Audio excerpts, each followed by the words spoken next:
Shima, j'espère que je prononce bien. Imam Mustafa Wele, Madame Sandy Sile de UNESCO, notre partenaire, Madame Arlette de UN Women également, un partenaire privilégié pour nous. Honorable chef traditionnel coutumier, honorable chef religieux de l'Afrique, Mesdames et Messieurs les collègues du ministère de l'Éducation nationale du Sénégal et du ministère de la Famille et de la Solidarité du Sénégal, je ne sais pas s'ils sont dans la salle, les collègues des bureaux du système des Nations Unies, dont UN Women, UNESCO, UNAID et d'autres agences qui seraient ici, les représentants des organisations de la société civile qui nous tient à cœur parce que dans le cadre de notre travail, nous avons vraiment besoin de la société civile, les représentants des associations de la jeunesse avec lesquelles l'Union africaine des CIFA travaille beaucoup dans le cadre de la mise en œuvre de son mandat, les membres de la presse, mesdames et messieurs, distingués invités, tout protocole observé.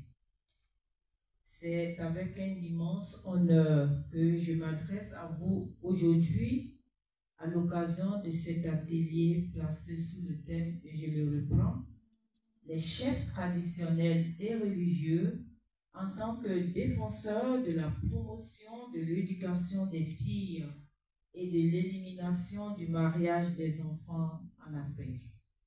Mesdames et messieurs, il y a 2 jours de cela, nous étions dans cette même salle et nous avons conclu hier un atelier avec les parlementaires panafricains sur la même thématique. Et nous pouvons vous dire que nous avons eu des échanges vraiment très importants, fructueux.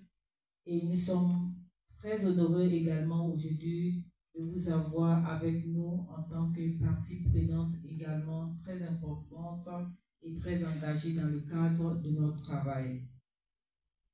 Nous nous réunissons donc ici une fois de plus à Dakar et je voudrais réitérer mes remerciements au gouvernement du Sénégal de nous avoir accueillis et particulièrement au ministère de l'Éducation nationale.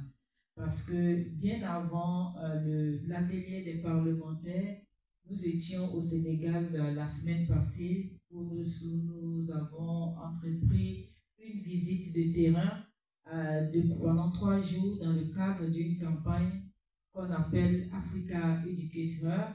En français, c'est l'Afrique éduque sa fille, qui est une campagne lancée par l'Union africaine CIFA depuis 2020. Et le Sénégal est un des pays qui a lancé la campagne sous le beau patronage de sa première dame. Et dans le cadre de la mise en œuvre de cette campagne, nous effectuons des visites de terrain pour voir comment est-ce que le pays évolue dans le cadre de la mise en œuvre de cette campagne. C'est comme ça que nous sommes au Sénégal depuis la semaine dernière. Il y aura sûrement une présentation qui sera faite sur cette campagne et pour vous donner le nom des pays africains qui ont lancé cette campagne et ce que nous attendons de ces pays qui ont lancé et évidemment des pays qui n'ont pas encore lancé cette campagne. Donc je vous disais tout à l'heure que nous sommes donc à Dakar dans un esprit d'unité et de responsabilité partagée pour un atelier initié bien sûr par le Centre international de l'Union africaine pour l'éducation des filles et des femmes, appelé communément Union africaine CIFA, bien sûr en collaboration avec ONU Femmes, que nous remercions. Cet atelier est donc à sa 4e édition et ce premier atelier avec les chefs traditionnels et religieux s'est tenu en 2017 à Ouagadougou, au Burkina Faso, où le centre est situé, mais avec un mandat continental. En 2017, nous avons eu cet atelier, mais avec les chefs, les leaders religieux et traditionnels du Burkina Faso seulement. C'est ainsi que nous avons une forte recommandation de ces religieux et coutumiers qui nous ont demandé de couvrir toute l'Afrique dans le cadre de notre travail. Et donc, à la suite de leurs recommandations, nous avons eu la deuxième édition avec les leaders religieux et traditionnels à Kampala, en Ouganda, en 2019. Et ensuite, nous avons eu la troisième session qui s'est tenue en 2020, mais c'était en ligne, vous comprenez pourquoi c'était la période de la Covid. Et nous avons travaillé également avec Quadla en ce moment-là. Et je pense qu'il y avait Sa Majesté du Niger qui était également en ligne avec nous et d'autres chefs traditionnels et religieux. Et donc aujourd'hui, nous en sommes à notre 4e session et nous sommes vraiment très ravis d'avoir cette session physiquement avec vous. Cette année, l'atelier s'inscrit dans le cadre du projet EAGER, qui est en anglais East Africa Girls Empowerment and Resilience. C'est une initiative de la Banque mondiale, c'est un projet de la Banque mondiale qui est mis en œuvre par 3 départements de la Commission de l'Union africaine, dont le département en charge de la femme, du genre, de la jeunesse, et également le département des affaires humanitaires, santé, affaires sociales, et le département en charge de l'éducation, la science, la technologie et l'innovation, dont l'Union africaine CIFA est une institution spécialisée. Et donc ce programme qu'on appelle EAGER, c'est un programme qui vise à renforcer l'autonomie éducative, sociale et économique des filles et des jeunes femmes africaines, en s'attaquant bien sûr aux pratiques et aux normes qui limitent encore leur avenir.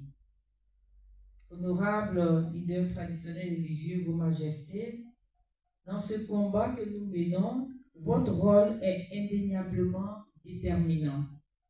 En effet, vous êtes les gardiens de nos valeurs culturelles, de nos traditions et de la cohésion sociale.